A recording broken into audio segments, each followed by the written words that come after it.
taught that wars are fought with weapons, but they are won by men. You just don't know when to give up, do ya? I could do this all day.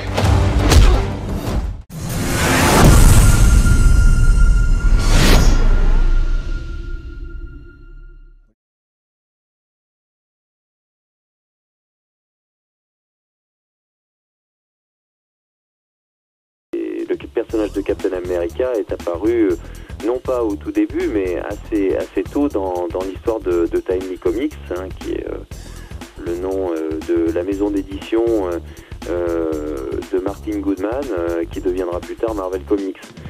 Alors, le personnage apparaît, donc il est sorti, je crois, en décembre 40, hein, avec une date de couverture de mars 41. Et ben ça marque un petit peu les débuts d'une nouvelle équipe qui travaille chez Timely, qui est Joe Simon et Jack Kirby. Alors Joe Simon et Jack Kirby étaient des auteurs freelance que Martin Goodman avait embauchés pour s'occuper de sa branche comic book. Goodman était un éditeur de magazines populaires qui sortait dans les drugstores aux États-Unis. Il avait tout un tas de boîtes. C'était un véritable consortium de presse qu'il avait sous sa main. Et notamment, il avait une compagnie de pulps qui s'appelait Red Circle. Et lorsqu'en 1938 Superman sort et qu'il voit les chiffres de vente de Superman, ben, il se dit qu'il voudrait bien faire la même chose et il décide de se lancer dans le marché naissant du comic book. Alors il va d'ailleurs exploiter quelques-uns de ses personnages de pulp, notamment le personnage de Khazar, et certains de ses titres les plus populaires de pulp vont devenir des magazines de comic book. Et ce qui se passe, c'est que une autre maison d'édition qui s'appelait la Centaure avait à son actif quelques artistes. Et ces artistes décident de quitter cette maison d'édition, donc l'une des premières de comic book américains, et de devenir freelance, d'établir un studio pour servir de packager aux autres éditeurs qui commenceraient le marché. Alors ces gens qui s'associent, bah, c'est ce qu'on appelle le sweet shop, le packager Funnies Incorporated, qui est tenu par un monsieur qui s'appelle Lloyd Jacket et qui contient de nombreux dessinateurs, parmi lesquels Carl Burgos, Bill Everett et Paul Gustafson, pour en nommer quelques-uns. Donc ces gens-là vont proposer à différents éditeurs leurs travaux. Martin Goodman va donc employer cet atelier avec Carl Burgos qui va lui fournir donc Human Torch, Bill Everett qui va lui fournir Submariner et donc Paul Gustafson qui va lui faire The Angel.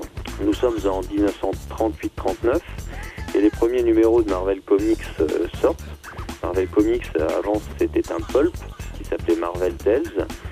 Et donc, Goodman, comme je vous l'ai dit, s'en est servi pour faire son premier titre de comic book, vu que c'était son titre le plus populaire de pulps.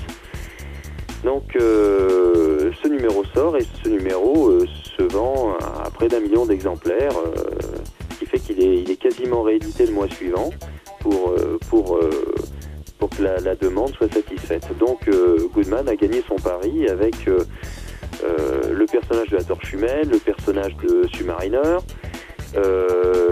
principalement, et cette super couverture de la Torche que vous connaissez peut-être, qui est en train de faire fondre un tube à essai gigantesque dans lequel il se trouve, qui est dû à un peintre de couverture de pulps qui s'appelait Frank Herpol. Alors il va éditer d'autres titres. Il va sortir Daring Mystery et il va sortir un troisième titre qui s'appelle Mystique. Et là, il se rend compte très très vite qu'il va nulle part, que Funnies Incorporated lui livre des planches qui sont très très très inégales, où il y a pléthore de personnages qui ne connaîtront qu'une seule aventure, qu'un seul épisode. et qu'il lui faut une politique éditoriale sérieuse et tenue. Et donc il décide d'engager donc Joe Simon et Jack Kirby. Et c'est à ce moment-là que les deux hommes vont donner un petit peu la caractéristique, grâce à Captain America et à d'autres choses, du Marvel que l'on connaît. Alors, quand Goodman embauche Joe Simon et Jack Kirby, je passe un petit peu les détails, tout de suite, Joe Simon, qui est un petit peu l'aspect éditorial, la personne qui fait les contrats, la personne qui pense, alors que Kirby est plutôt la personne artistique qui va imaginer. Donc tout de suite, Simon va essayer de mettre un petit peu d'ordre dans ses revues. Il va donc, sous les consignes du patron Goodman, se débarrasser de Funnies Incorporated de Lloyd Jacket, tout en gardant les séries qui sont intéressantes, à savoir Human Torch, Submariner et The Angel. Et surtout, ils vont lancer Captain America Comics. Alors, Captain America Comics a été bien sûr une révolution. C'est une idée à la base qui est une idée de Joe Simon, il faut être bien clair là-dessus. Joe Simon a fait ce héros tout seul. Il en a fait un dessin en solitaire dans son studio. Et Kirby n'est arrivé qu'après. Et d'ailleurs, Kirby, au début, ne devait pas dessiner ce personnage.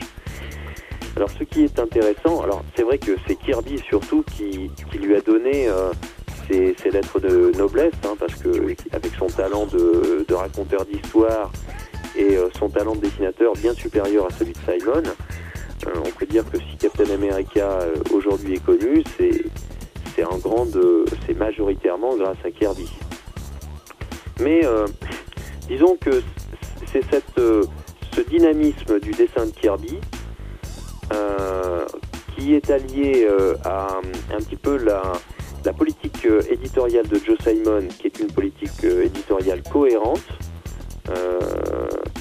Kirby étant le directeur artistique de Timely et Joe Simon étant le directeur de publication, qui vont donner donc du sang neuf à Timely.